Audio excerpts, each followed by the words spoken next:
കർത്താവിൻ്റെ ഈ ഓർമ്മ തിരുനാളിൽ നമ്മൾ പുരുഷ ദിനം ഇന്നത്തെ അനിവാര്യമായൊരു ഇതാണ്. നമുക്ക് എല്ലാവർക്കും അറിയാം, സ്ത്രീകൾക്ക് വുമൻസ് ഡേ അത് ഇതൊക്കെ ഉണ്ട്. നമുക്ക് മാത്രം മെൻസിന് ഇതുവരെ ഒന്നും തന്നെ ഇവിടെ ഇല്ല. അതുകൊണ്ട് നമ്മൾ വേലൂർ പിതൃവേദി മെൻസ് ഡേ ഇന്നത്തെ ദിവസം ആഘോഷിക്കാൻ തീരുമാനിച്ചിരിക്കുകയാണ്. ഈ മെൻസ് ഡേ ഔദ്യോഗികമായി ഉദ്ഘാടനം ചെയ്യാൻ എത്തിയിരിക്കുന്ന നമ്മുടെ വികാരി അച്ഛൻ ജെയ്സൺ തെക്കുംപുറം അച്ഛനെ ആദ്യമായി ഈ വേദിയിലേക്ക് സ്വാഗതം ചെയ്തുകൊള്ളുന്നു. അതുപോലെ തന്നെ നിങ്ങൾക്ക് എല്ലാവർക്കും സുപരിചിതനാണ് നമ്മുടെ ചിറമലച്ചൻ. നമ്മുടെ പ്രത്യേക അതിഥിയായിട്ട് ഇവിടെ എത്തിയിരിക്കുന്ന ചിറമലച്ചനെയും ഈ വേദിയിലേക്ക് ക്ഷണിച്ചുകൊള്ളുന്നു. അതുപോലെ തന്നെ നമ്മുടെ കൊച്ചച്ഛൻ നിങ്ങൾക്ക് എല്ലാവർക്കും അറിയാം. ഞങ്ങൾക്ക് ഈ ആശയം തന്നെ പറഞ്ഞു തന്നതും അതിനുവേണ്ടി ഏറ്റവും കൂടുതൽ പ്രയത്നിച്ചതും നമ്മുടെ ജോൺ പേരാമംഗലം അച്ഛനായ നമ്മുടെ കൊച്ചച്ഛനാണ്. ആ കൊച്ചച്ഛനെയും ഈ വേദിയിലേക്ക് ക്ഷണിച്ചുകൊള്ളുന്നു. അതുപോലെ തന്നെ നമ്മുടെ പിതൃവേദി അംഗങ്ങളെയും ബാക്കി ഇവിടെ വന്നിരിക്കുന്ന എല്ലാവരെയും ഇതിലേക്ക് ഹാർദവമായി സ്വാഗതം ചെയ്തുകൊള്ളുന്നു. ഇനി നമ്മുടെ ഈ പുരുഷ ദിനം ഔദ്യോഗികമായി ഉദ്ഘാടനം ചെയ്യാനായിട്ട് നമ്മുടെ ബഹുമാനപ്പെട്ട വികാരിയച്ഛനെ ഈ വേദിയിലേക്ക് ക്ഷണിച്ചുകൊള്ളുന്നു.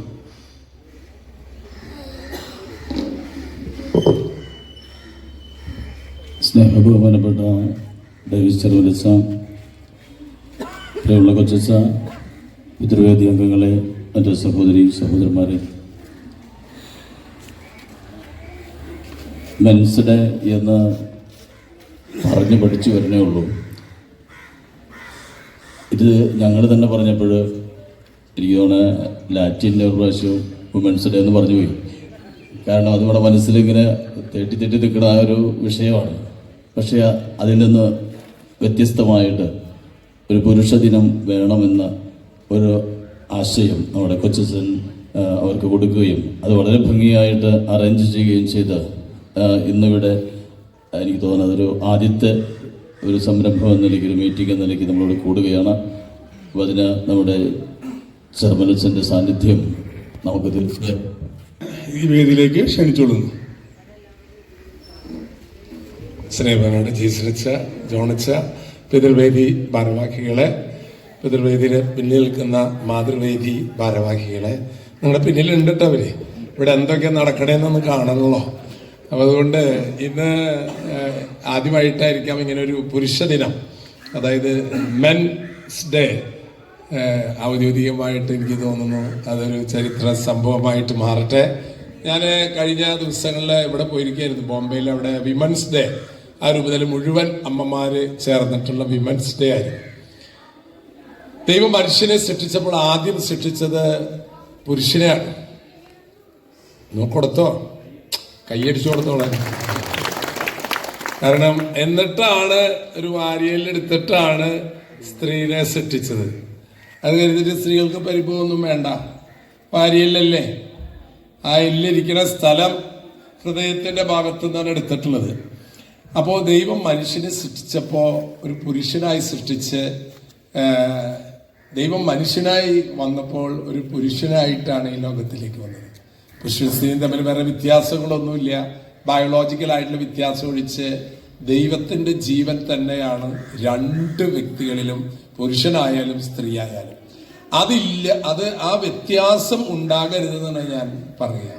പുരുഷനാണ് സ്ത്രീയാണെന്നുള്ള ഒരു വ്യത്യാസം നമ്മുടെ സമൂഹത്തിൽ ഉണ്ടാവരുത്. കറുത്തതാണ് വെളുത്തതാണെന്നുള്ള വ്യത്യാസം ഉണ്ടാവരുത്. ദരിദ്രനാണ് ധനികനാണെന്നുള്ള വ്യത്യാസം ഉണ്ടാകരുത്. സമത്വം, ഈക്വാലിറ്റി ആൻഡ് ഫ്രറ്റേണിറ്റി എന്നാണ് അമേരിക്കയിലെ മോട്ടോ. അതാണ് ഈക്വാലിറ്റി. ഈ ഈശോ ലോകത്ത് വന്നിട്ട് എല്ലാവരും തുല്യരായിട്ടാണ് കണ്ടത്. ഈശോയുടെ കൂടെ കുറെ സ്ത്രീകളുണ്ടായിരുന്നത്. പക്ഷെ കർത്താവ് തെരഞ്ഞെടുത്തത് 12 പുരുഷന്മാരെയാണ് തിരഞ്ഞെടുത്തത്. എന്നാൽ ആ പുരുഷന്മാരുടെ കൂടെ ഉണ്ടായിരുന്ന ആരാണ്? മാതാവാണ്. അപ്പൊ നമ്മൾ നോക്കുക, ഇവിടെ പുരുഷനെന്നോ സ്ത്രീ എന്നോ വ്യത്യാസമില്ല, നമ്മളെല്ലാം ദൈവത്തിന്റെ മക്കളാണ്. പക്ഷെ ഈ കാലഘട്ടം വളരെയധികം ഇങ്ങനെയുള്ള ഈ വേർതിരിവുകൾ ഉണ്ടാകുന്നു. എല്ലാവർക്കും ഒരുപോലെയാണ് നിയമങ്ങളോ മറ്റു കാര്യങ്ങളും ഉണ്ടാകേണ്ടത്. പക്ഷെ ഇവിടെ വ്യത്യസ്തമായ സാഹചര്യങ്ങൾ ഉണ്ടാകുന്നു.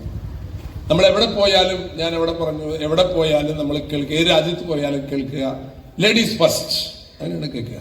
നമ്മളൊക്കെ വല്ല എയർപോർട്ടിലൊക്കെ ഇമിഗ്രേഷനിൽ ഇങ്ങനെ ക്യൂ 2 മണിക്കൂർ നിൽക്കുമ്പോൾ ഒരു പെണ്ണൊരു കുട്ടീനെ കൊണ്ടുവന്നു. അപ്പൊ അറബി അതിനെ കൊണ്ടിട്ട് ഏറ്റവും അധികം കൊണ്ടുപോയി എമിഗ്രേഷൻ. ഞാൻ ചോദിച്ചു നമ്മളെ കൊണ്ട് എന്തിനാ നിൽക്കണേ? Ladies first. അത് നമ്മൾ ഈ പുരുഷന്മാർ അവർക്ക് കൊടുക്കുന്ന ഒരു ബഹുമാനമാണ്. ആ ബഹുമാനം അവിടെ മാത്രമല്ല, എല്ലാ വീട്ടിലും കൊടുക്കണം നമ്മൾ സ്ത്രീകൾക്ക്. ഈ പുരുഷനെ അവന്റെ ജീവിതത്തില് പരദീസയില് നോക്കിയാൽ എന്താണെന്നറിയോ? അവ ഇങ്ങനെ ഒറ്റയ്ക്കിരിക്കുക. അപ്പോഴാണ് എന്താണ്ടാ നീ ഇങ്ങനെ ഇരിക്കണേ? അല്ല ഒന്നുമില്ല. അതൊരു ആശ്വാസമായിട്ട് ഉണ്ടാക്കി കൊടുത്തതാണ് ആരെ? സ്ത്രീനെ. അത് ആശ്വാസമാണോ ആശ്വാസമല്ലേ എന്നുള്ളത് അനുഭവത്തിലൂടെ. അപ്പൊ അതുകൊണ്ട് നിങ്ങളൊക്കെ കല്യാണം കഴിക്കുന്ന സമയത്ത് ഒരു ആശ്വാസമായല്ലോ എന്ന് കരുതിയിട്ടാണ് കഴിച്ചത്. ആശ്വാസം ആവണം. പക്ഷെ എന്ത് ചെയ്യുക? ഇവിടെ പുരുഷനും സ്ത്രീയല്ല പ്രധാനം, അവരുടെ മനസ്സുകളാണ്. പുരുഷൻ നിലനിൽക്കേണ്ടത് സ്ത്രീക്ക് വേണ്ടിയിട്ടാണ്, സ്ത്രീ നിൽക്കേണ്ടത് പറഞ്ഞോ പുരുഷൻ നിലല്ലേ ആർക്ക് വേണ്ടിയിട്ടാണ്? അങ്ങനെയാണ് വേണ്ടത്, അങ്ങനെയാണ് വേണ്ടത്. അപ്പൻ നിലനിൽക്കേണ്ട അമ്മയ്ക്ക് വേണ്ടിയിട്ടാണ്, അമ്മ സംസാരിക്കേണ്ടത് അപ്പന് വേണ്ടിയിട്ടാണ്. അങ്ങനെയാണ് ഈ ലോകത്തില് ദൈവം ആഗ്രഹിക്കുന്നതാണ്. അതുകൊണ്ട് ഇവിടെയുള്ള ഈ വേലൂരിൽ നിന്നാണിത് തുടക്കം കുറിക്കുന്നത്. പലതും ഇവിടെ നിന്നാണ് തുടക്കം കുറിച്ചിട്ടുള്ളത്. അപ്പോ ഈ പുരുഷ ദിനം ഇനി ലോകത്തിലെ എല്ലാ സ്ഥലത്തും വിമൻസ് ഡേ പോലെ മെൻസ് ഡേ ആഘോഷം ഉണ്ടാകട്ടെ. ഇവിടെ അതൊരു തുടക്കമായി തീരട്ടെ. അപ്പൊ കൊച്ചച്ഛൻ അതിനൊരു ഇനിഷ്യേറ്റീവ് എടുത്ത് തന്നെ കുറെ ആശയങ്ങൾ തലയിലുണ്ടിട്ട് അതൊക്കെ തന്നെ പുറത്തേക്ക് എടുത്തോളോ. അതിന് കുറെ കാര്യങ്ങൾ നമ്മൾക്ക് ഈ ലോകത്ത് നിന്ന് കടന്നു പോകുമ്പോൾ നമ്മൾ ഈ മണ്ണിൽ കുഴിച്ചിടും നമ്മളെ. പക്ഷെ നമ്മൾ ഈ ലോകത്തിൽ ചെയ്ത കർമ്മങ്ങൾ നമുക്കൊരിക്കലും ആർക്കും കുഴിച്ചിടാനായിട്ട് പറ്റില്ല. അതുകൊണ്ട് നന്മകൾ ചെയ്യണം. ഔസപിതാവിന്റെ ദിവസമാണ്, മരണത്തിരുന്നാളാണ്. ഔസപിതാവ് ഒരു പ്രസംഗം പറഞ്ഞിട്ടില്ല, ഔസപിതാവ് ഒരു കാര്യം ചെയ്തിട്ടില്ല. പക്ഷെ ഔസപിതാവ് ഒറ്റ കാര്യം ചെയ്തിരുന്നു, തൻ്റെ ഭാര്യയെ അപമാനിക്കാൻ സ്വയം തീരുമാനിച്ചില്ല. തൻ്റെ ഭാര്യയ്ക്ക് എന്ത് തെറ്റുണ്ടെങ്കിലും കുറ്റുണ്ടെങ്കിലും കുറവുണ്ടെങ്കിലും ഔസപിതാവ് ചിന്തിച്ചത് ദൈവത്തോട് ആലോചന ചോദിച്ചു. കൂട്ടുകാരനോടല്ല, വെല്ലിപ്പനോടല്ല, അമ്മായിയോടല്ല, ദൈവത്തോട് ആലോചന ചോദിച്ചു. അങ്ങനെയുള്ള അപ്പന്മാരായാൽ ആ ആലോചന എന്ന് പറയുന്നതാണ് പരിശുദ്ധാത്മാവ്. നമുക്കൊക്കെ നമ്മുടെ ചിന്തയില് കുറെ സാധനങ്ങൾ വരും. പക്ഷെ സെലക്ട് ചെയ്യണം, നമ്മൾ ഗുഡ് സെലക്ട് ചെയ്യണം, നല്ലത് സെലക്ട് ചെയ്യണം. അവിടെയാണ് നമ്മൾ ദൈവത്തിന്റെ ആത്മാവിനാൽ നയിക്കപ്പെടുന്നവർ ദൈവത്തിന്റെ മക്കളായി മാറുക. അപ്പൊ അതുകൊണ്ട് ഞാൻ എൻ്റെ വാക്കുകൾ ചുരുക്കുകയാണ്. ഈ പ്രഭാതം ഒരു വലിയ സംരംഭത്തിന് തുടക്കം കുറിക്കുകയാണ്. എനിക്ക് തോന്നുന്നത് ഏറ്റവും വലിയ പിതൃവേദിയാണെന്ന് തോന്നുന്നില്ലേ ഈ വേലൂർ ഫൊറോനയില്. ഞങ്ങള് ചെറിയ ഒരു ഇടവകയാണ്, അവിടെയും തുടങ്ങാനായിട്ട് നമ്മൾ പ്ലാൻ ഇട്ടിട്ടുണ്ട്. അപ്പൊ നിങ്ങളുടെ സപ്പോർട്ട് ഉണ്ടാവും അല്ലേ? ഉണ്ടാവും. യെസ്. അപ്പൊ അവിടെയും നമുക്ക് തുടങ്ങാം. അങ്ങനെ വേലൂർ ഫൊറോനയിലെ എല്ലാ ഇടവകളിലും പിതൃവേദിയുടെ സാന്നിധ്യം ഉണ്ടാകട്ടെ. കുറേ കാര്യങ്ങൾക്ക് നിങ്ങൾക്ക് ചെയ്യാനുണ്ട്. ഞാൻ പറയാം, അമ്മമാരോട് കൂടെ ചേർന്ന് നിന്നിട്ട് ഞാനിവിടെ ക്യാൻസർ കെയർ കാരുണ്യ പദ്ധതി തുടങ്ങിയപ്പോൾ ഇവിടുത്തെ അപ്പന്മാരെയാണ് ഞാൻ മാതൃവേദിയിൽ ചേർത്ത് നിർത്തിയിട്ടാണ് ലക്ഷക്കണക്കിന് രൂപ ക്യാൻസറുകൾ കൊടുക്കാൻ സാധിച്ചത്. അപ്പൊ ഞാൻ പറയാം, സംയുക്തമായിട്ടുള്ള പരിപാടികൾ നിങ്ങളുടെ വേലൂര് കാണിച്ച് അതിനും ഒരു ചരിത്രം കുറിച്ചോളൂ. പിതൃവേദിയും മാതൃവേദിയും സംയുക്തമായി നടത്തുന്ന ഈ പരിപാടിക്ക് നിങ്ങൾ എല്ലാവരുടെയും, അങ്ങനെ മറ്റേ മൈക്കിൽ പറയില്ലേ, അതുപോലെ പറഞ്ഞ് ഈ വേലൂരിന്റെ തെരുവീതിയിലൂടെ നിങ്ങൾ പോകണം. പിതൃവേദിയുടെയും മാതൃവേദിയുടെയും സംയുക്ത സംരംഭമായ എന്തൊട്ട് നിങ്ങൾ കിഡ്നി രോഗികൾക്ക് എന്തോ കൊടുക്കാനായിട്ട് കൊണ്ടുവന്നെന്ന് പറഞ്ഞിട്ടുണ്ട്. ഞാനത് കഴിഞ്ഞ് നേരെ എൻ്റെ കഞ്ഞി അവിടെ ഇരിക്കണേ ഡയാലിസിസ് യൂണിറ്റിലാണ്. അത് കഴിഞ്ഞ് നേരെ പോണത് അവിടെയാണ്, അവരുടെ കൂടിയാണ്. കാരണം അവിടെ പേഷ്യൻസ് വന്നു കഴിഞ്ഞാൽ അവരുടെ ബർത്ത്ഡേ അതേ മഞ്ഞ കൊണ്ടുവരുന്ന അവന് കിട്ടിയിട്ടാ മറ്റേ ബലൂണ്. അപ്പോ ഭയങ്കര വിട്ടിങ്ങനെ ആകാശത്ത് പോയി പറിച്ചെടുത്തവൻ. അപ്പോ അവിടെ ചെന്നാല് കുട്ടികളുടെ അവിടെ ഡയാലിസിസ് ചെയ്ത പേഷ്യൻസിന്റെ ബർത്ത്ഡേ, വിവാഹ വാർഷികം ഒക്കെ അവര് ഓരോ സാധനങ്ങൾ കൊണ്ടുവരും. ചക്കയായിട്ടും മാങ്ങയായിട്ടും കേക്കായിട്ടും ലഡു അടപ്പം എല്ലാ ദിവസവും അവിടെ ആഘോഷമാണ്. അതവർ വീട്ടിലേക്ക് വരുന്നത് പോലെയാണ്. നിങ്ങൾ ഇടയ്ക്ക് ഒന്ന് അവിടെ വന്ന് ഞങ്ങളുടെ ഡയാലിസിസ് ഒന്ന് സന്ദർശിക്കണം. അവിടെ രോഗികളൊക്കെ ഒന്ന് കാണാൻ അച്ഛന്മാരെയൊക്കെ ഞാൻ ക്ഷണിക്കുകയാണ്. അപ്പോൾ അവിടെ 10 മെഷീനാണ്, ഒരു ഫാമിലി തന്നതാണ്. അവരുടെ വിവാഹ വാർഷികത്തിന് 60 ലക്ഷം രൂപ തന്നിട്ട് 10 ഡയാലിസിസ് മെഷീൻ.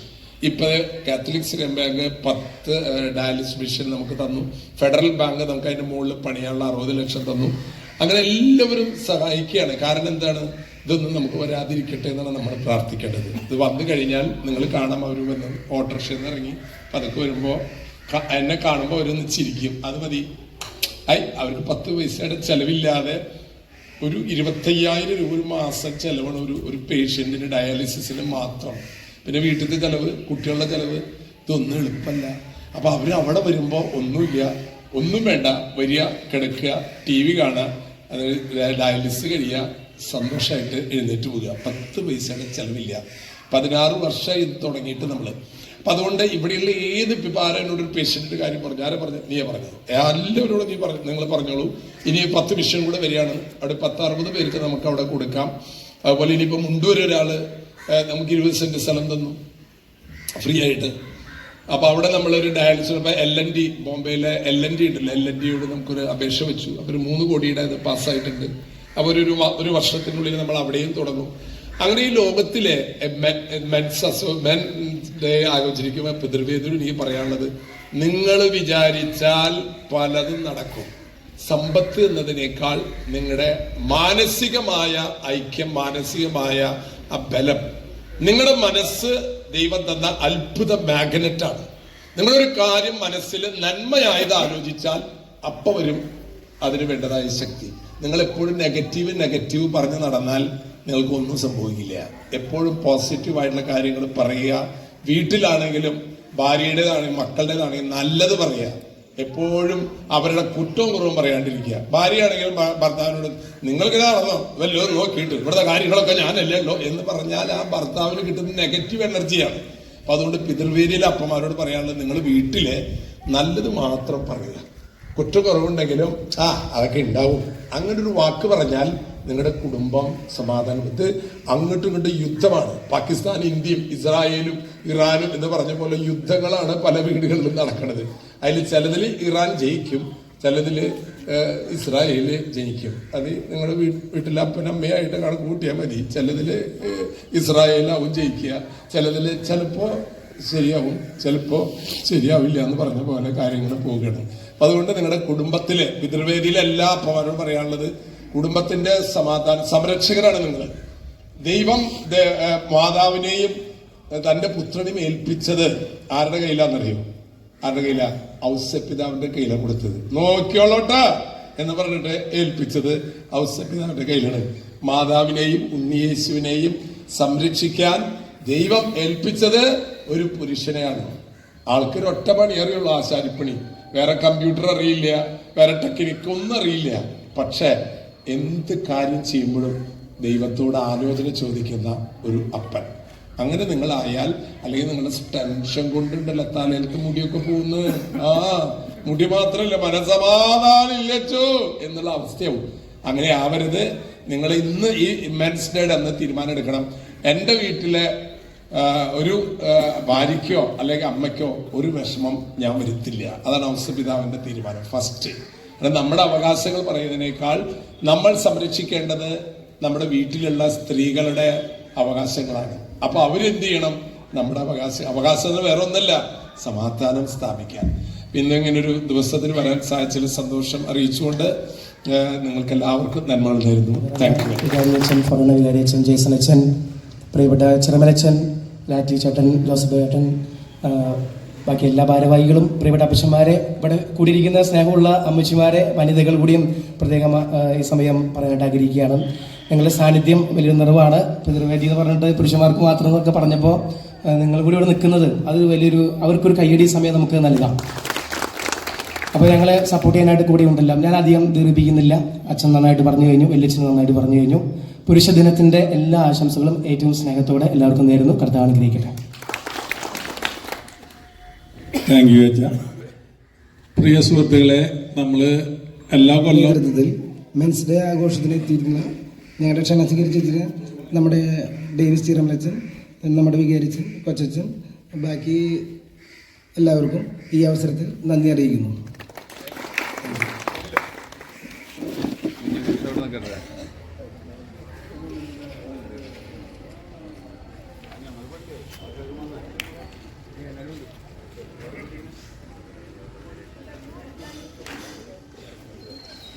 ക്യാമറ പിടിക്കണ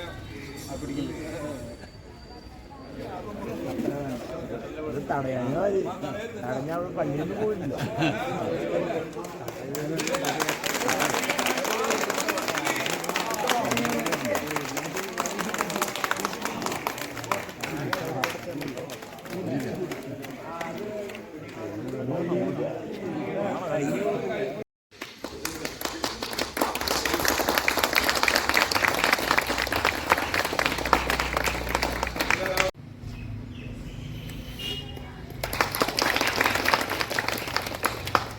അടുത്തതായി